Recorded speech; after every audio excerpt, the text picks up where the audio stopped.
जय हिंद दोस्तों, वंदे मातरम। मैं सुदर्शन सिंह स्वागत करता हूं आप सभी का एक बेहतरीन वीडियो में।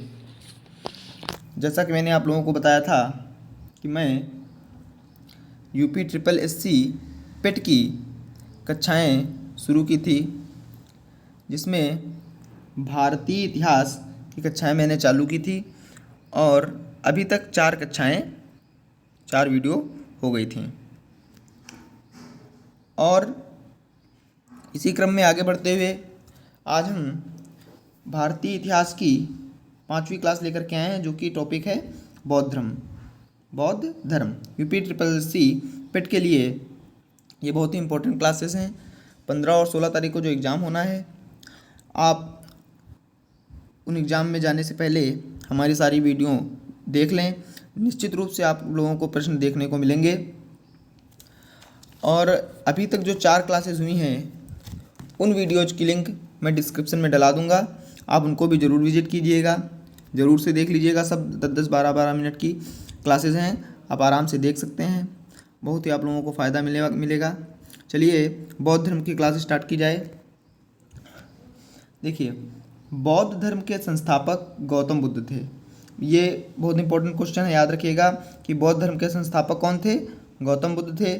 और इनको एशिया का ज्योतिपुंज, गौतम बुद्ध को एशिया का ज्योतिपुंज, इंग्लिश में बोलते हैं लाइट ऑफ एशिया, कहा जाता है।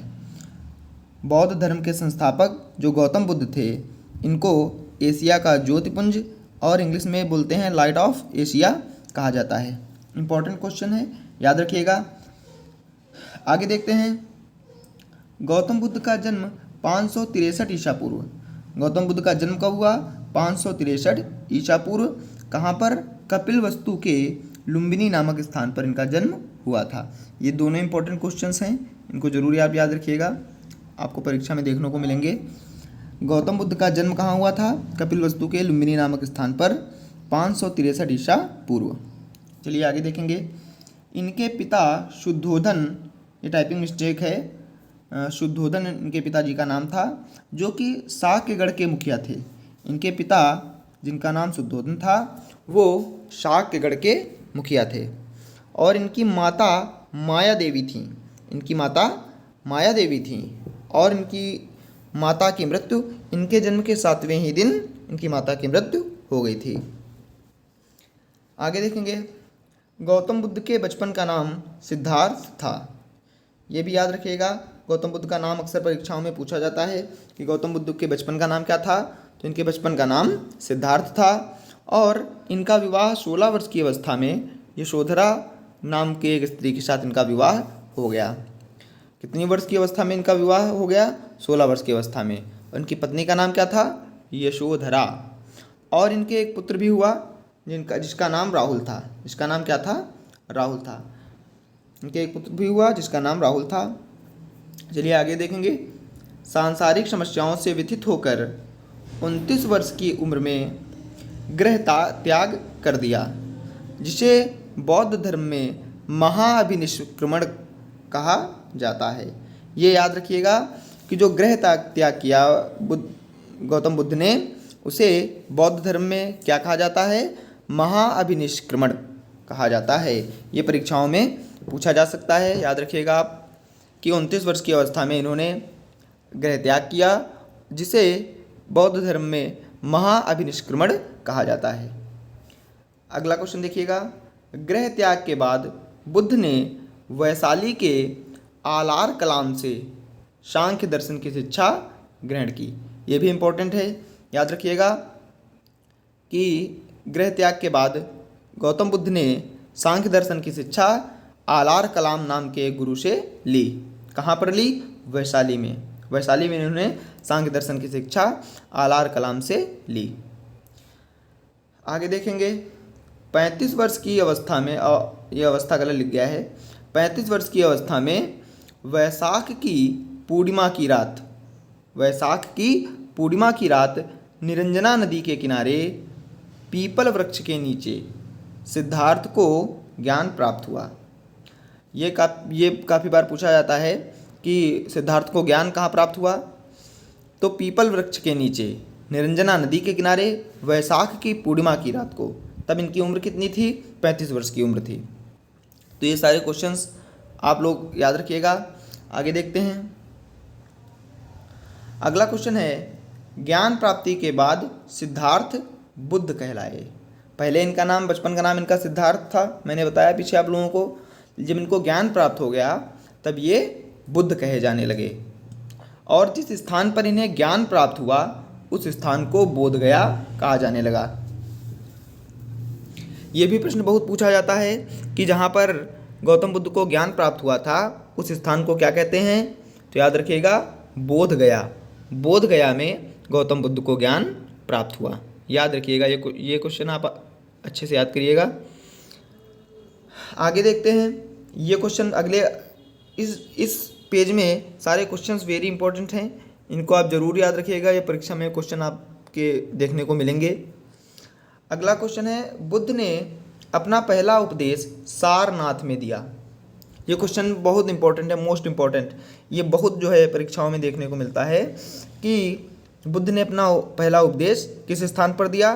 तो सारनाथ में दिया, जिसे बौद्ध धर्म में धर्म चक्र प्रवर्तन कहा गया है।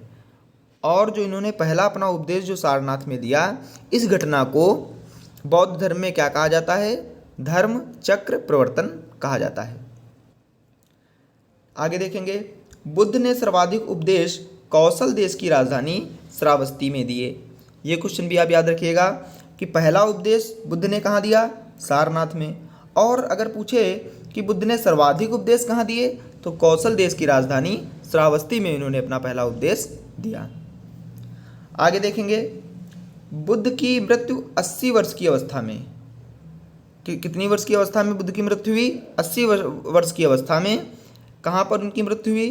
कुशीनारा, जो कि देवरिया उत्तर प्रदेश में एक स्थान है कुशीनारा, उस जगह पर 80 वर्ष की अवस्था में बुद्ध की मृत्यु हुई। और जिसे इस घटना को, इनकी मृत्यु की घटना को बौद्ध धर्म में महापरिनिर्वाण कहा गया है। इनकी जो मृत्यु 80 वर्ष की अवस्था में कुशीनारा देवरिया उत्तर प्रदेश में हुई, इस घटना को बौद्ध धर्म में क्या कहा जाता है?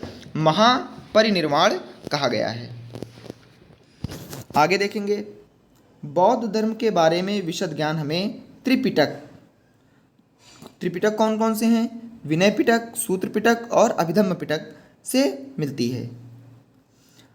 ये इंपॉर्टेंट है, याद रखिएगा कि बौद्ध धर्म में 3 पिटक हैं, त्रिपिटक हैं। कौन कौन से? एक विनय पिटक, एक सूत्र पिटक और एक अभिधम्म पिटक। तो बौद्ध धर्म के बारे में विशद ज्ञान हमें त्रिपिटक, विनय पिटक, सूत्र पिटक और अभिधम्म पिटक से मिलता है। और ये जो त्रिपिटक हैं, इनकी भाषा कौन सी है? भाषा पाली है। भाषा कौन सी है? पाली। याद रखिएगा आप लोग, इसकी भाषा पाली है। आगे देखेंगे, बौद्ध धर्म मूलतः अनिश्वरवादी था। बौद्ध धर्म ईश्वर में आस्था नहीं रखने वाला था। आगे देखेंगे, ये इंपॉर्टेंट क्वेश्चन, बौद्ध धर्म में सम्मिलित होने की न्यूनतम आयु कितनी थी? 15 वर्ष। अगर आपसे पूछे कि बौद्ध संघ में सम्मिलित होने की न्यूनतम आयु क्या थी, तो वो 15 वर्ष थी। और बौद्ध धर्म में सम्मिलित होने को उपसंपदा कहा जाता था। ये देखिए क्वेश्चन नीचे मैंने टाइप किया है, बौद्ध संघ में सम्मिलित होने को उपसंपदा कहा जाता था। एक उपसंपदा संस्कार होता था जिसके बाद बौद्ध संघ में व्यक्ति को सम्मिलित कर लिया जाता था।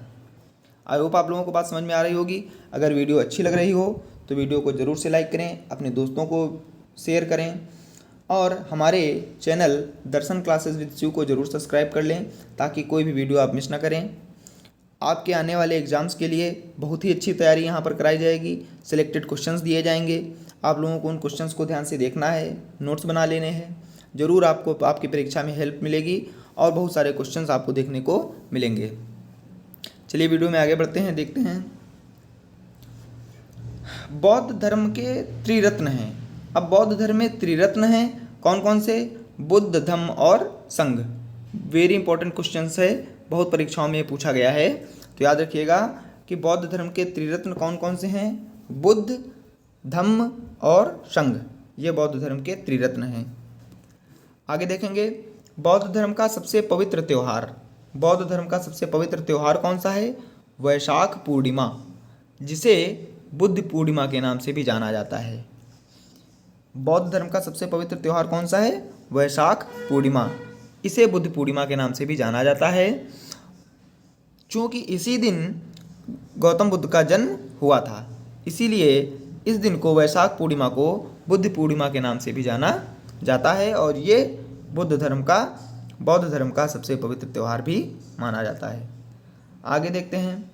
बुद्ध की 123 फीट ऊंची मूर्ति हिमाचल प्रदेश रिवालसर झील में है।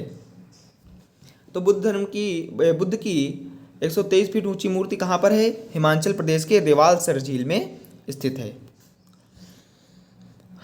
आगे देखते हैं। बौद्ध सभाएं, ये बहुत ही इंपॉर्टेंट क्वेश्चन है, ये जरूर से आप याद रखिएगा। यही क्वेश्चन बहुत सारे परीक्षाओं में देखने को मिले हैं कि बौद्ध सभाएं कहाँ पर हुई, किसके शासनकाल में हुई।